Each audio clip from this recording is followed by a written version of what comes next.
The coffee mug slipped from my hand and shattered against the kitchen floor. Brown liquid spread across the white tiles like my world was spreading into chaos. My wife, Claire, stood in the doorway with her rolling suitcase, wearing that navy business suit I'd always loved on her. She was saying something about the Atlanta conference, but I wasn't listening anymore. I was staring at the phone in my trembling hand, at the notification that had just appeared. A calendar reminder I'd never set. Meet Jake at Riverside Hotel, 8 p.m. Thursday. My heart pounded against my ribs like it was trying to escape. Claire kept talking about presentation schedules and client meetings, her voice steady and practiced. I looked up at her face, searching for any sign of guilt or nervousness. Nothing, just the same warm smile she'd given me for 12 years of marriage, the same green eyes that had promised forever on our wedding day. I forced myself to breathe normally, to keep my expression neutral. 28 years of working construction had taught me to hide pain, to push through when everything hurt. This was no different, except it hurt worse than any broken bone or pulled muscle ever had. "Tom, did you hear me?" Claire's voice pulled me back to the present moment.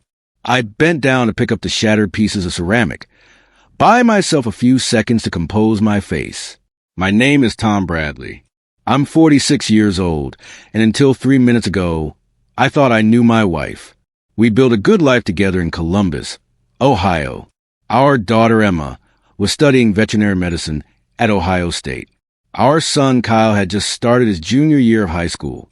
I ran Bradley Construction, a mid-sized company I'd grown from nothing over 2 decades. Claire worked as a marketing director at Henderson Solutions downtown. Or so I believed. Sorry, just clumsy this morning. I managed to say, dumping the broken pieces into the trash. "You were saying about Atlanta?" She repeated her story with perfect detail.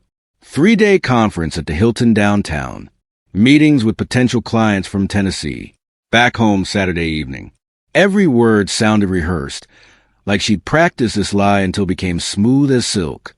I nodded at the appropriate moments, even kissed her goodbye at the door like nothing was wrong.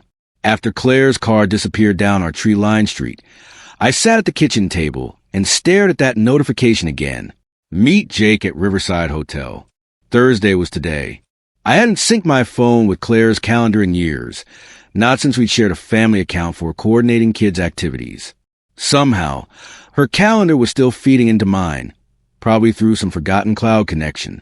The technical details didn't matter. What mattered was the truth staring at me from the screen.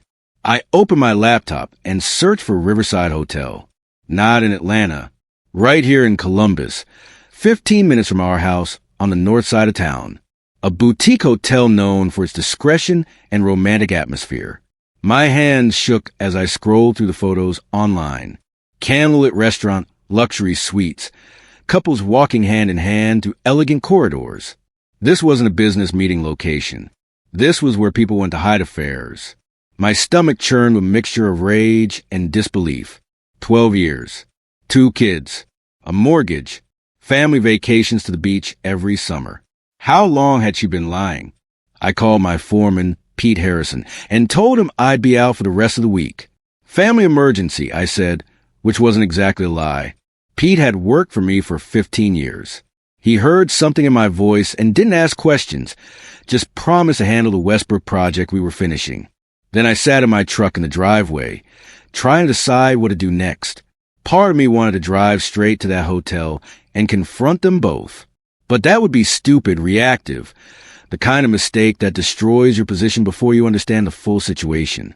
My father had taught me that lesson back when I was learning the construction business.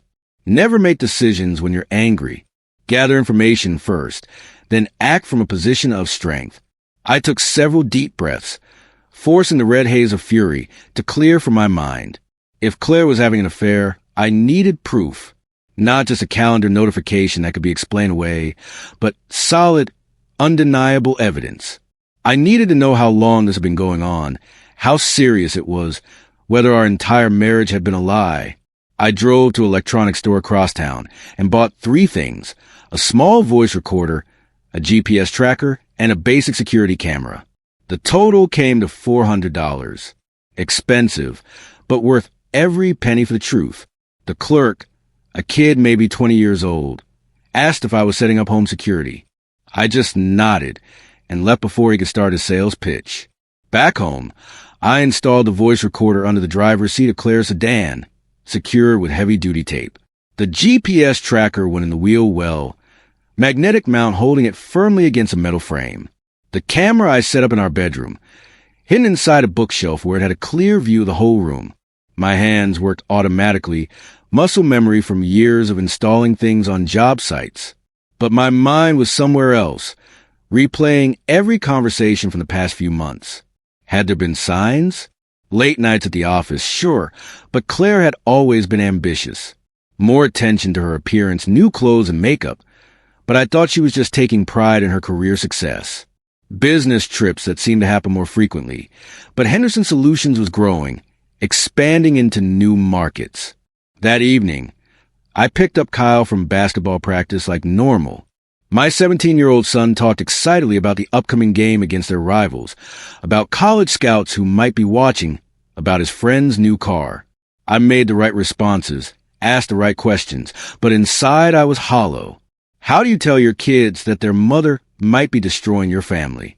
You don't, not until you're absolutely certain. At home, Kyle disappeared into his room to do homework and play video games. I sat in the living room with the television on, not watching, just waiting. The GPS tracker connected to an app on my phone, showing Claire's car parked at the Riverside Hotel. She'd arrived at 7:30, half an hour before the supposed meeting time. My jaw clenched so hard my teeth ached. At 8:15, the car was still there. At 9:30, still there. I turned off the television and went to bed, but sleep wouldn't come. I lay in the darkness, staring at the ceiling, imagining things I didn't want to imagine. My phone buzzed with a text around 11. Claire, meeting's running late. Probably won't be back until Saturday as planned. Love you. Friday morning, I dropped Kyle at school and drove to Henderson Solutions. The modern glass building reflected the autumn sun, looking exactly like what was supposed to be a legitimate business. I parked across the street and called the main number. When the receptionist answered, I disguised my voice slightly and asked to speak with Claire Bradley in marketing. I'm sorry, sir, but Ms. Bradley is at our Atlanta conference this week. She'll be back in the office Monday. Can I take a message? I thanked her and hung up. So, Henderson Solutions really believed Claire was in Atlanta. She'd lied to them too, or arranged vacation time, and called it a business trip. The deception ran deeper than I'd thought. This was a spontaneous mistake or a moment of weakness. This was calculated, planned, sustained lying. I drove to my brother's place on the east side. Anthony was 2 years younger than me. Divorced 3 years ago after his wife cleaned him out financially. He answered the door in sweatpants and a faded Ohio State shirt, coffee in hand. Tom, what's wrong? You look terrible. I told him everything. He listened without interrupting, his face growing harder with each detail. You need a lawyer, Anthony said flatly when I finished. Before you do anything else, you need to protect yourself legally and financially. He gave me the name of his divorce attorney, a woman named Patricia Feldman, who'd helped him navigate his own disaster. She's tough but fair, doesn't play games, just gets results. I called Patricia's office from Anthony's kitchen. Her secretary said she was booked solid for the next 2 weeks, but when I explained it was an urgent situation involving suspected infidelity, and I needed advice on protecting assets, she somehow found a slot that afternoon. Patricia's office was downtown, on the 12th floor of a building I'd actually helped renovate 5 years ago. She was in her 50s, with short gray hair and sharp brown eyes that seemed to see right through you. I laid out the situation in 10 minutes. The calendar notification, the hotel, the GPS tracker, Claire's lies to both me and her employer. Patricia took notes on a yellow legal pad, asking pointed questions about our assets, our accounts, our property. Do you have joint finances? She asked. Completely joint. Everything goes into shared accounts. Patricia set down her pen and looked at me directly. Here's what you need to understand, Tom. In Ohio, we're an equitable distribution state, not community property. That means assets get divided fairly, not necessarily equally. But if you can prove infidelity and financial deception, it strengthens your position significantly. She outlined a strategy. First, document everything while confronting Claire. Second, secure copies of all financial records, account statements, property deeds, everything. Third, open a separate account and start moving half of our liquid assets there for protection. Fourth, gather evidence of the affair with dates, times, locations.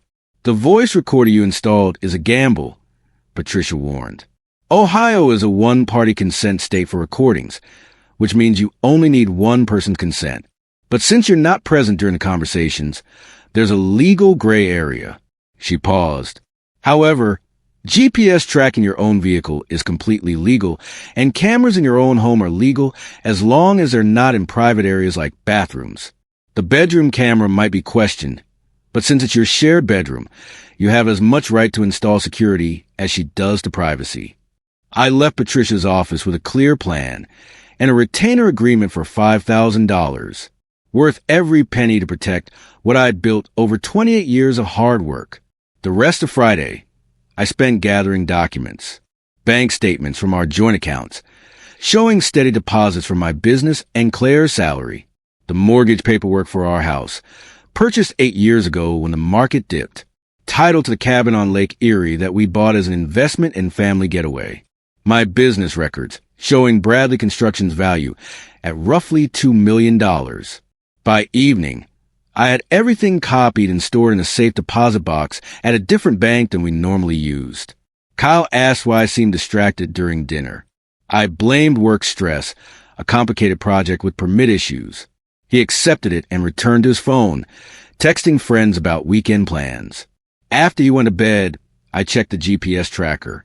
Claire's car had been at the Riverside Hotel all day, barely moved except for what looked like a lunch trip to a nearby restaurant. My chest tightened with fresh anger. She was spending entire days there, probably in a room with this Jake person. Saturday morning arrived with gray skies and the promise of rain. Kyle left early for a basketball tournament 2 hours away, riding with a teammate's family. I had the house to myself. The GPS showed Claire's car leaving the hotel at 9:30, heading south. I watched the blue move on my phone screen, tracking her progress through Columbus traffic. She wasn't coming home. I stopped at a shopping center in German Village, one of those upscale areas with boutique stores and expensive restaurants. I made a decision then. I drove there myself, parking 3 rows away from her sedan. Through the light rain, I watched Claire emerge from a coffee shop, a man. Tall, maybe 35, athletic build, dark hair. He wore jeans and a leather jacket that probably cost more than my work boots. They were laughing, comfortable with each other in a way that spoke of familiarity. He touched her back as they walked. She leaned into him naturally. They didn't look like business associates. They looked like lovers who'd been together for a while. My hands gripped the steering wheel until my knuckles went white. Jake. This was Jake. I followed them at a distance as they walked through German Village's brick streets. They went into an art gallery, emerged 20 minutes later with a small wrapped package. They stopped at a jewelry store, where Jake pointed at something in the window that made Claire laugh and shake her head. They had lunch in an Italian restaurant with outdoor seating. Despite the drizzle, I sat in my truck 2 blocks away, taking photos with my phone whenever I had a clear shot. The camera wasn't great quality, but good enough to show Claire with another man, clearly not at any business conference. Around 2 o'clock, they returned to her car. Long kiss in the parking lot, his hands in her hair, her body pressed against his. Then he got into a black BMW parked nearby and drove off. Claire sat in her car for several minutes before starting the engine. I expected her to go back to the hotel. Instead, the GPS showed her heading home. My pulse quickened. I had maybe 20 minutes to get back before her, to be there acting normal when she arrived. I broke several speed limits getting across town. I was in the garage, pretending to organize tools, when Claire's sedan pulled into the driveway at 2:30. She came into the mudroom, rolling her suitcase, looking slightly tired but otherwise normal. "Tom, you're home." She seemed surprised but not alarmed. "Conference ended early," she said, setting her bag down. The Thursday and Friday sessions were the important ones. They canceled Saturday morning, so I caught an earlier flight back. The lie rolled off her tongue effortlessly. I wondered how many times she'd done this, how many lies I believed over months or years this had been going on. How was it? I asked, wiping grease off my hands with shop rag. Productive. Made some good connections with potential clients from Tennessee. She launched into a detailed story about presentations and networking events, complete with names and business details. If I hadn't known the truth, I would have believed every word. She'd always been good at her job, good at presenting ideas and convincing people. Apparently, those skills transferred well to deception. I'm going to shower and change, she said, heading upstairs. Maybe we can go out for dinner tonight? I've missed you. That night at dinner, Claire was attentive and affectionate. She asked about my week, about Kyle and Emma, about the Westbrook project. She laughed at my jokes and touched my hand across the table at the steakhouse we've been going for years. To anyone watching, we looked like a happy married couple enjoying Saturday night together. I played along, matching her energy, giving no sign that I knew the truth. But inside, I was cataloging every lie, every false smile, every manipulative word. When we got home, she initiated intimacy. I went through the motions, but felt nothing except disgust. This woman had been with another man less than 24 hours ago, probably in that hotel room, and now she was here with me like nothing was wrong. Afterwards, she fell asleep curled against my shoulder. I lay awake, staring at the darkness, feeling her breath on my chest. How does someone do this? How does someone destroy their family so casually, so completely, without apparent guilt? At some point in the early morning hours, I made my final decision. I would gather all the evidence I needed, then I would destroy her the same way she destroyed me. Sunday passed in a fog of normalcy. Claire did laundry and grocery shopping. I watched football and pretended to care about the game. Kyle came home from his tournament excited about their win. Emma called from college, talking about her anatomy exam and a new study group she joined. We were a family, going through our routines, and only I knew it was all an illusion built on lies. Monday morning, Claire went back to work at Henderson Solutions. I retrieved the voice recorder from her car while she was inside the building. At home, I plugged it into my laptop and listened. Most of it was silence or radio music, but there were 3 phone conversations that made my blood run cold. The first was with Jake, discussing plans for their next trip, laughing about how easy it was to fool everyone. The second was with someone named Vanessa, apparently a friend who knew about the affair and thought it was exciting. The third was a one-sided conversation where Claire said things like, I know we have to be careful, and Tom doesn't suspect anything, and just a few more months until Kyle graduates, then I can leave without disrupting his senior year. So that was her plan. Wait until Kyle finished high school, then blow up our family, file for divorce and run off with her younger boyfriend, probably expecting to take half of everything I'd worked for. The calculated coldness of it was breathtaking. Not a moment of weakness or a mistake she regretted, but a long-term strategy. I called Patricia and played her the recordings. This is exactly what we need, she said with grim satisfaction. Clear evidence of premeditated infidelity and intent to deceive. Combined with your GPS records and photographs, we have an airtight case. She explained the next steps. We continued gathering evidence for another 2 weeks, documenting patterns of behavior. Then we'd file for divorce and hit Claire with everything at once, giving her no time to hide assets or prepare countermoves. The element of surprise is crucial, Patricia explained. If she knows you're on to her, she might drain accounts or take other actions to protect herself financially. We want to catch her completely off guard. I agreed to the timeline, even though every day of pretending felt like swallowing broken glass. 2 more weeks of acting like nothing was wrong, of sleeping in the same bed, of playing a devoted husband. During those 2 weeks, Claire made 3 more business trips. Each time, the GPS tracker showed her car at various hotels around Columbus, never more than 30 minutes from our house. Once at a Marriott near the airport, once at a Westin downtown, once back at the Riverside Hotel where this all started. The voice recorder captured more conversations. Plans with Jake for a weekend in Chicago next month. Discussion of an apartment they were looking at together. Comment about how much better her life will be once she got away from the boring suburban routine. Every word was another nail in the coffin of our marriage. I documented everything with cold precision. Screenshots of GPS locations with timestamps. Transcripts of recorded conversations. Photographs from the one time I followed them to a park, where they walked hand in hand like teenagers. Patricia assembled it all into a file that grew thicker each day. When we present this to a judge, there won't be any doubt about fault, she assured me.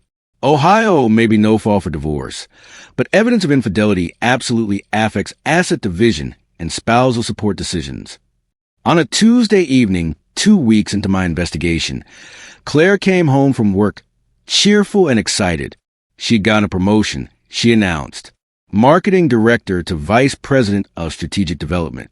20% raise, bigger office, more responsibility.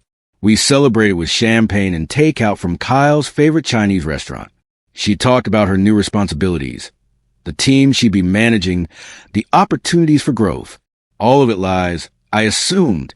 Or maybe the promotion was real, and she was just planning to quit anyway when she left me for Jake.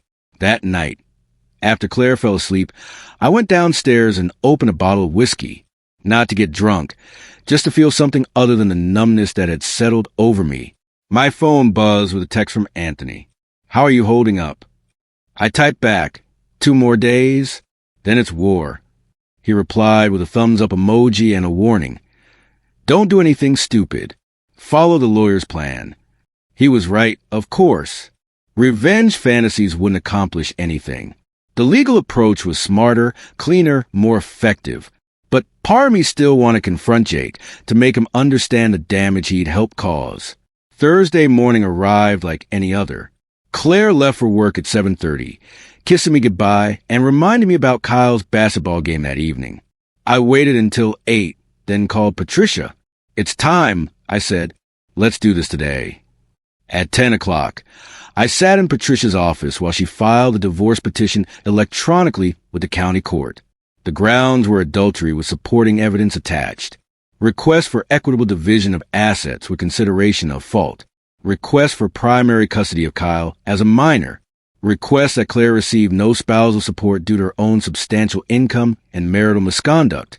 The sheriff will serve her at her office this afternoon, Patricia explained. She'll be completely blindsided. We've also filed a motion to freeze all joint accounts pending division, so she can't drain them in retaliation. I felt a strange mixture of relief and grief.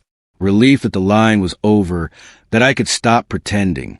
Grief for the marriage I'd thought we had, for the future I'd imagined, for the family unit that was about to shatter. What happens next? I asked. She'll have 30 days to respond. We'll request expedited proceedings given the evidence. Realistically, this should be settled within 3 to 6 months. At 2:30 that afternoon, my phone exploded with calls and texts from Claire. I didn't answer. Let her panic. Let her scramble. Let her feel the shock I'd felt when I discovered her betrayal. By 3 o'clock, she left 7 voicemails, each more desperate than the last. Tom, what is this? Why are you doing this?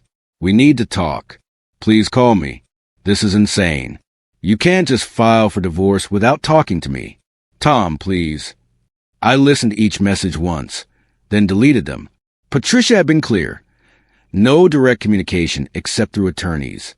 Anything I said could be used against me, twisted into something I didn't mean. Around 4 o'clock, Kyle texted asking if I was coming to his game. I assured him I'd be there. Whatever was happening between Claire and me, our son didn't deserve to have his game ruined. At the school gymnasium, I sat in the bleachers and watched Kyle play his heart out. He scored 18 points, and his team won by 12. I cheered and clapped and acted like my world wasn't ending. Claire didn't show up, which was unusual. She never missed Kyle's games when she was in town. After the game, I took Kyle out for burgers and milkshakes at his favorite diner. He talked about college recruitment, about scholarships he might qualify for, about his dreams of playing basketball at a Big Ten school. I listened and encouraged him, pushing aside my own problems to focus on his future. When we got home at 9, Claire's car was in the driveway. I felt my shoulders tense, preparing for confrontation. Kyle went straight upstairs to shower. I found Claire in the kitchen, sitting at the table with papers spread out in front of her. The divorce petition, the evidence files, everything Patricia had compiled. Her eyes were red from crying, but her expression had hardened into something cold and calculating. "We need to talk," she said. I shook my head. My attorney advised no direct communication. Anything you want to say goes through her. Claire stood up, her voice rising. "Don't give me that legal nonsense, Tom. 12 years of marriage, and you can't even talk to me? You just file for divorce and blindside me at work in front of my colleagues. Like you blindsided me with Jake?" The name hung between us like a grenade. Her face went pale. "How long have you known?" Claire asked quietly. "Long enough to document everything. The hotels, the phone calls, the plans to leave me after Kyle graduates. All of it." I kept my voice level, refusing to give her the satisfaction of seeing how much she'd hurt me. She sat back down heavily, realization dawning that her carefully constructed deception had crumbled. "It's not what you think," she started, but I cut her off. "Don't insult me with more lies, Claire. I have recordings. I have photographs. I have GPS records of every hotel you've been to. Patricia has everything, and it's all legal, and you're done." Tears started down her face, but they felt manipulative rather than genuine. "Tom, please. We can work through this. It was a mistake. I'll end it with Jake. We can go to counseling. You told Vanessa you were leaving me. You told Jake you just needed to wait until Kyle graduated. That's not a mistake, Claire. That's a plan. You were playing out the clock on our marriage while pretending everything was fine." She tried several more approaches, blaming stress at work, claiming I'd been emotionally distant, saying Jake had pursued her aggressively. None of it mattered. The evidence was documented, the legal process had started, and there was no going back. The next morning, Claire was gone. She'd packed bags and left sometime after I went to bed, leaving a note saying she'd be staying with her sister while we worked things out. Kyle found the note when he came down for breakfast. "Mom and I are having some problems," I told him carefully. "We're going to spend some time apart to figure things out. It's not your fault, and we both love you very much." He stared at me with teenage understanding in his eyes. "You're getting divorced, aren't you?" There was no point lying.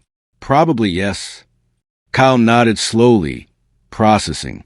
"Is it because of that guy?" My stomach dropped. "What guy?" "I saw Mom with some guy a few weeks ago at the mall. They were holding hands. I didn't want to believe what I was seeing, so I didn't say anything." He looked down at his cereal. "I should have told you." "No, buddy, none of this is on you. Your mom made her choices, and I'm dealing with them. You just focus on school and basketball." We sat in silence for a while, the comfortable kitchen suddenly feeling hollow and broken. The divorce proceedings moved faster than Patricia had predicted. Claire's attorney tried to argue for equal asset division and spousal support, but the evidence was overwhelming. 3 months later, we sat in a conference room for the settlement negotiation. Claire looked thinner, tired, like the stress had aged her several years. Jake wasn't in her life anymore, apparently. According to Anthony's intelligence gathering, the boyfriend had disappeared once the affair became a messy divorce situation. Claire got 30% of the marital assets, her car, and some furniture. No spousal support, no claim on my business, no access to the Lake Erie cabin. I kept the house, primary custody of Kyle, and 70% of everything we'd built.